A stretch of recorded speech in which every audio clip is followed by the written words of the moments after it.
Well, good morning and welcome to our devotional time here at Bay Presbyterian Church. We're so glad you can join us and have chosen to invest your time by spending it with us and tuning in. We're with Bob Reeder today, and Bob has a love of history and has done quite a bit of research into the canon of Scripture that we enjoy. And last week we began talking about the various documents that went into the Scriptures as we know them, and we talked about the Dead Sea Scrolls and some of the pieces that came out of that to lead into our Scriptures.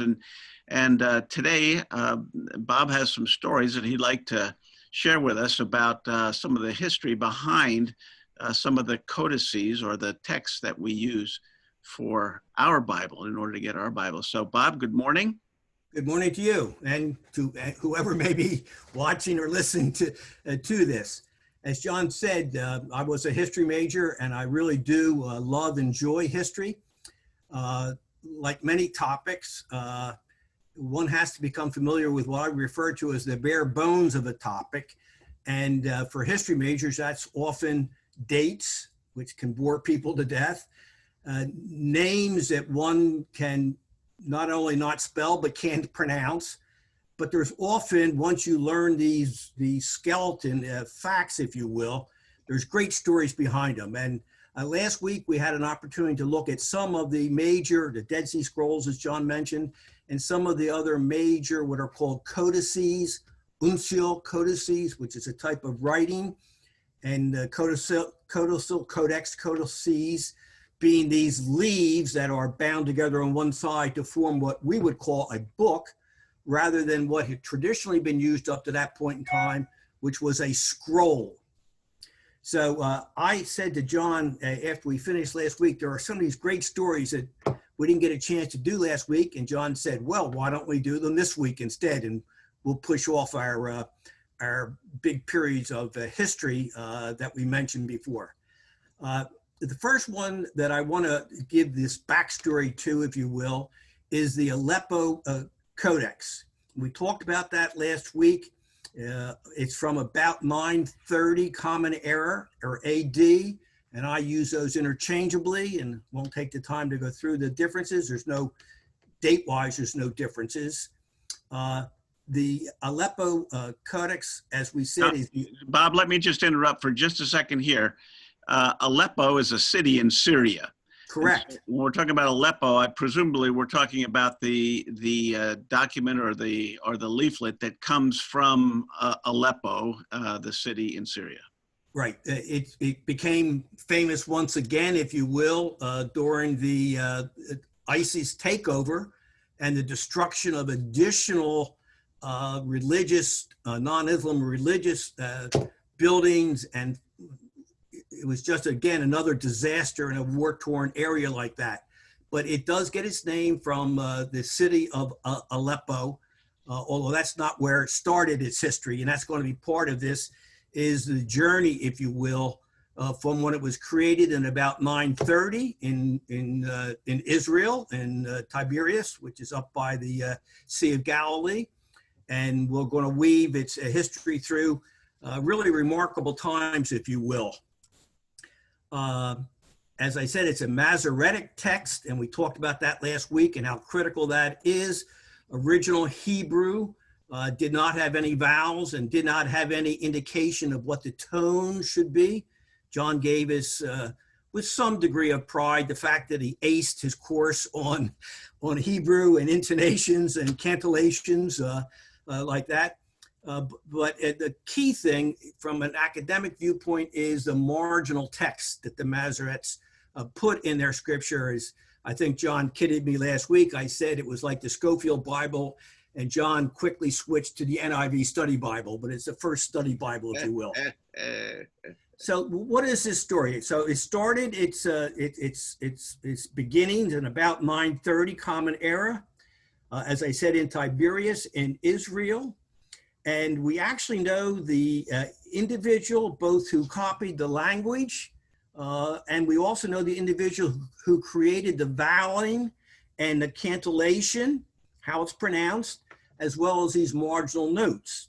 And for about the first 100 years of its existence, it was in the possession of the original scribe who did the vowing and the marginal notes and his descendants. And then at about 1030, and again, these dates are not exact, precise to the month and day as it might be in some other instances, but about after 100 years, this text was purchased by a person in Besra, B-E-S-R-A. I think we know that again from the Iraqi War. And it was donated to a group of Jews in Jerusalem. It stayed in Jerusalem from about 1030, again, these are approximate dates, until, and here's where it starts to get fascinating to me, until about 1099, when during the Crusades, some of the Crusaders looking around for goodies and many spoils of war, and thinking that they might and probably would be able to ransom this text, this Hebrew text, took it back to Europe with them. And while the details are not known, there are records that show that other texts, other books were ransomed. And it is believed that this was one of the books that was ransomed roughly in 1099 up to the next 50 years or so, sometime during that period of time. And by 1175, this text, this Masoretic text, what then later becomes known as the Aleppo Codex, shows up outside of Cairo, Egypt. So it's believed that a group of Jews outside of Cairo paid the ransom and got possession of the book and took it with them to Egypt. So it is now gone. Is that your intonations? This is the Codex Aleppo right there. Would you please read some of that for us, John? No. You would, but you don't have your little pointing stick. I know, and it's not appropriate to do without the pointing stick. That's right, exactly. Okay. So it shows up in Alexandria in Egypt, and it is used by a medieval Jewish person, and I'm not going to be able to pronounce this. You might know it. Maimonides. Does that ring a bell? Close enough. Close enough.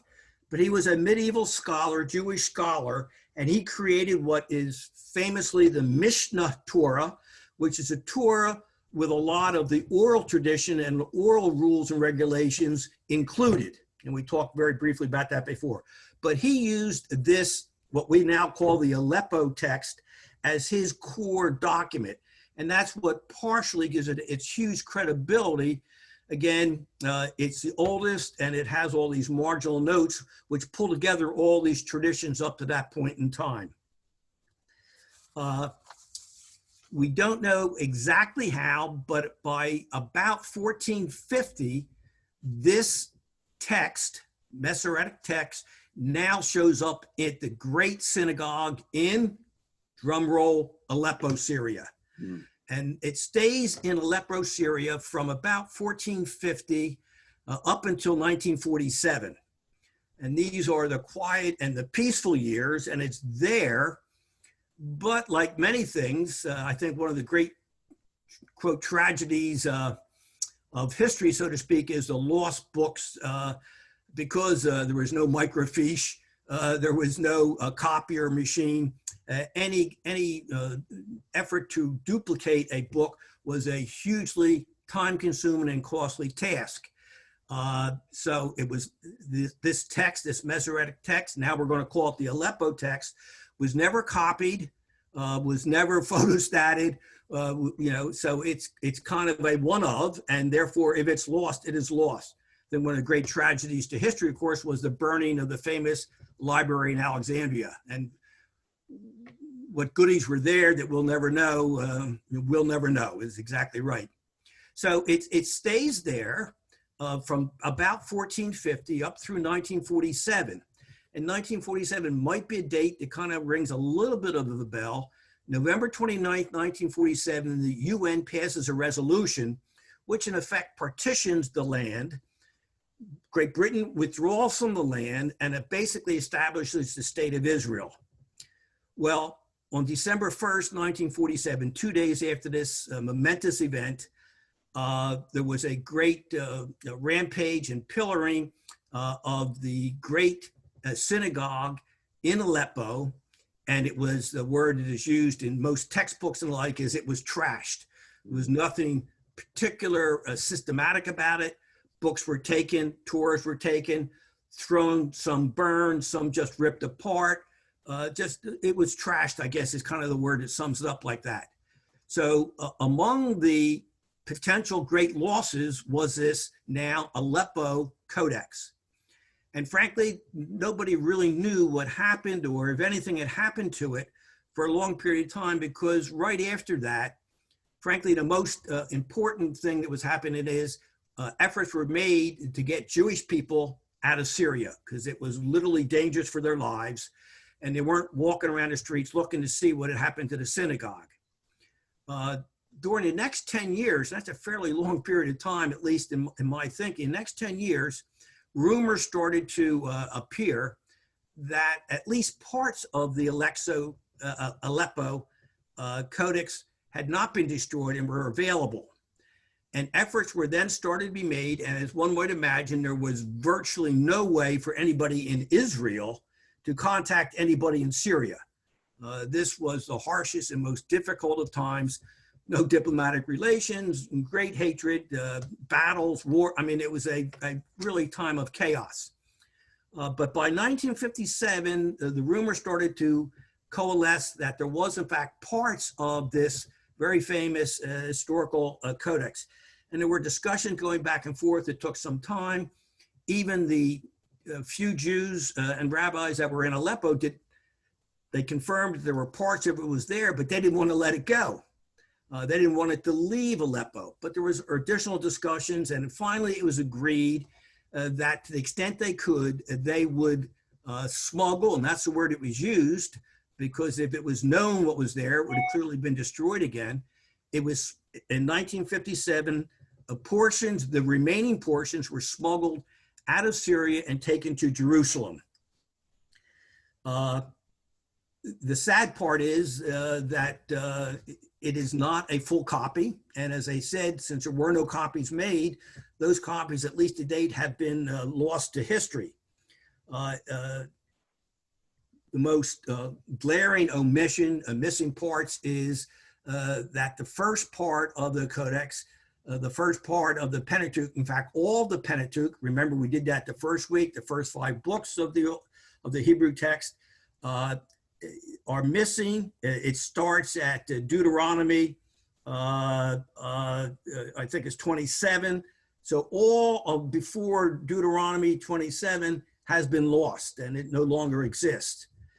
So that's kind of the backstory. And in fact, the backstory continues because in 1981, much after 1957, a fragment was found. In fact, a person who was in Aleppo in 1947 and who fled to New York City through the generosity of a relative, as a thank you, gave this person a fragment of old scripture that they had.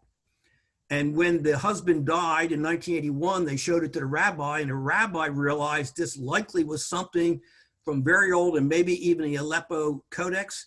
It was then returned to Jerusalem and confirmed as part of the Aleppo Codex. So as recent as 1981, an additional fragment was found. And then additionally, in 1988, there was an additional fragment found that had been in a person's wallet in a plastic sleeve. And that also was determined to be part of the original. And there's a big plea out now that there's a hope, but frankly, it seems to me realistically that particularly with the recent problems in Aleppo, that it's less and less and less likely as time goes by that any extant copies of the fragment of the Aleppo Codex will be found. So that's what I call kind of the fun, the interesting, journeys of the Aleppo Codex and how it's got its name and how it survived, at least in part, through one of the great mysteries, I guess, of how God works.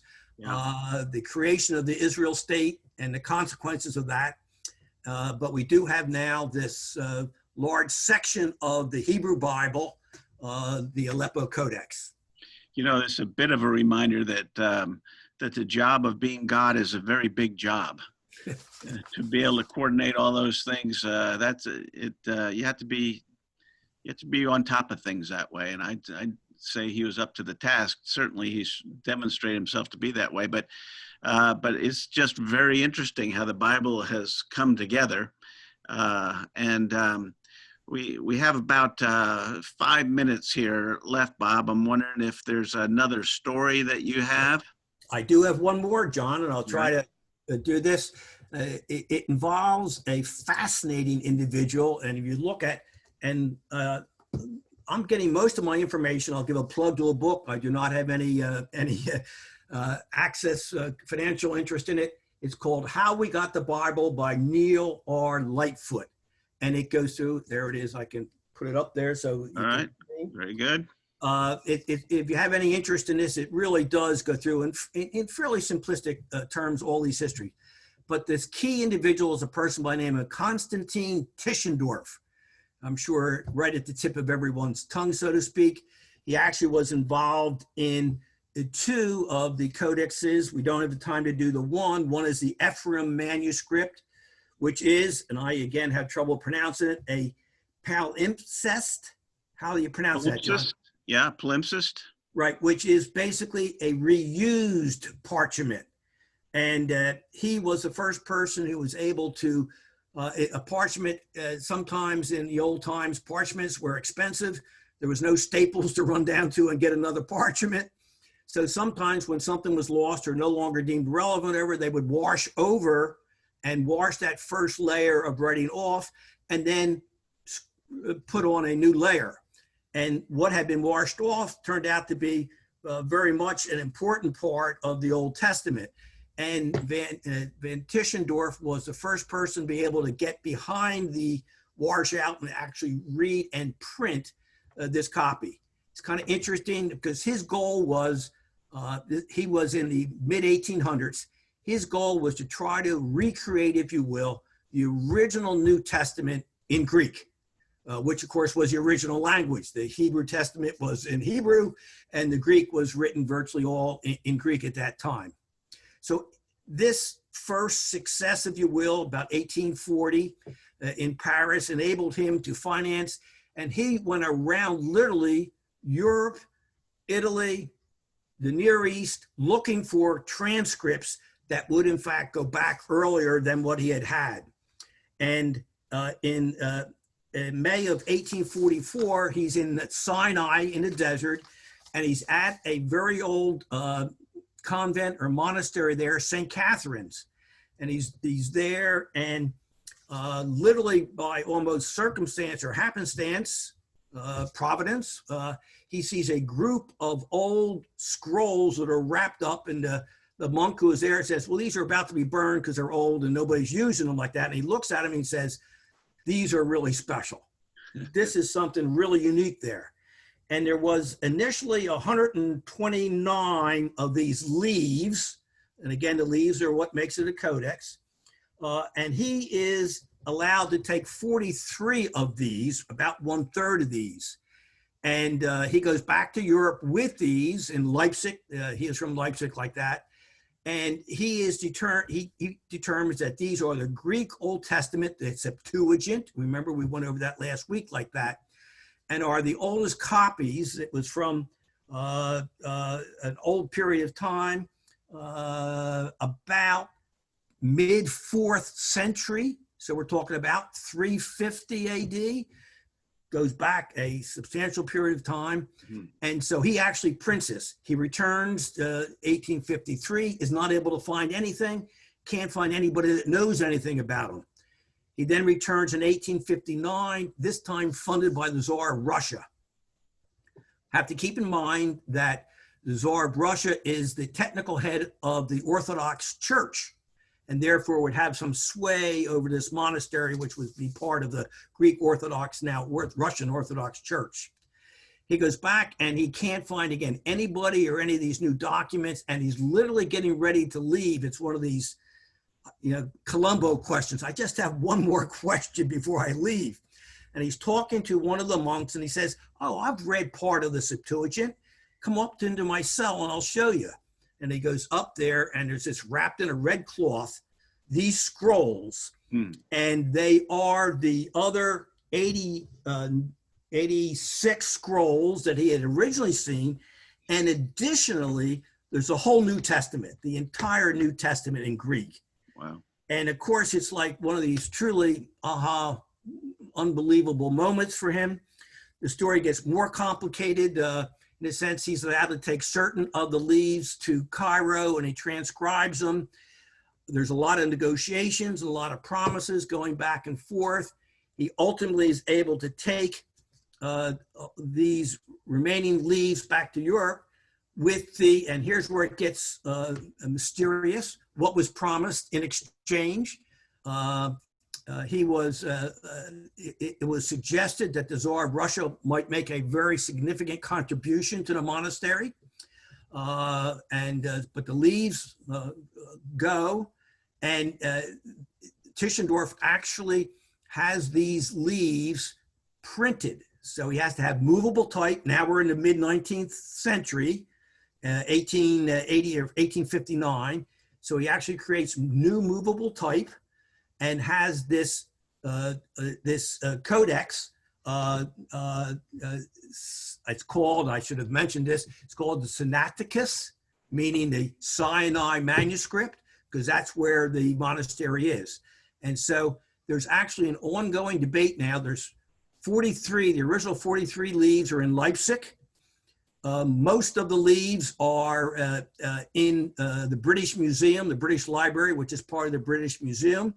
The British government bought them from the government of Russia in 1933 for £100,000, and the monastery has a few leaves. And there is an ongoing discussion, an ongoing debate as to the actual ownership of those leaves.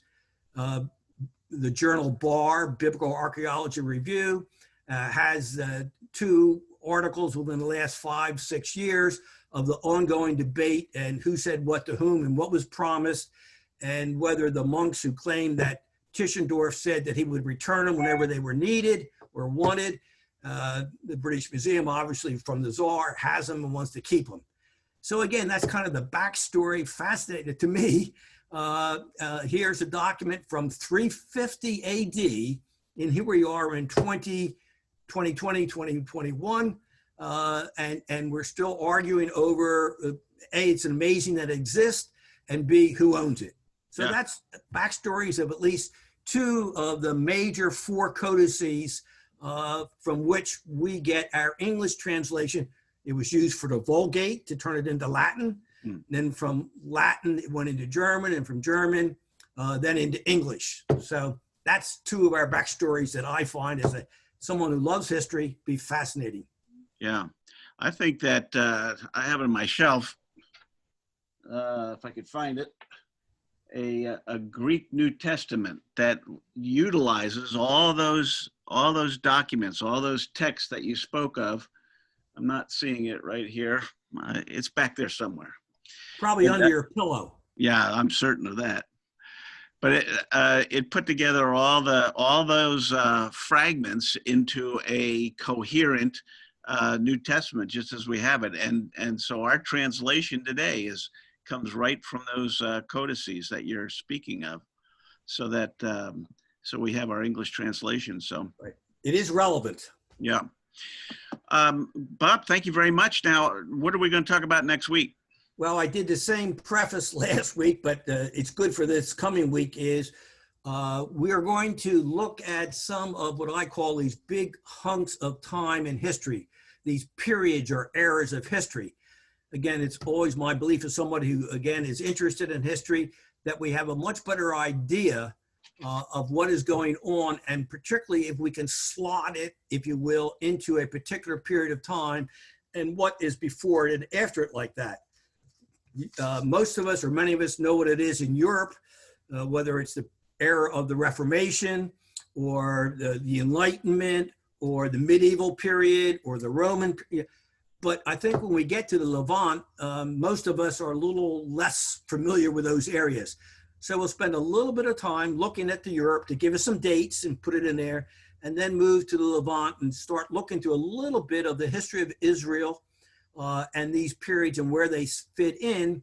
And of course, all this is a prelude, plug, to October 1st, Thursday, October 1st, when I will be starting an actual in-person class Thursday night at church, Right. properly social distanced and the like. Yes. On the minor prophets. So all these 3 or 4 lessons that we've done as part of our devotions are really part of the contextual background, if you will, for our upcoming study on the minor prophets. All right. Very good. Well, we'll be looking forward to that, and we'll look forward to seeing you next week. All right. Bob, thank you so much. So much. Take care. And God bless.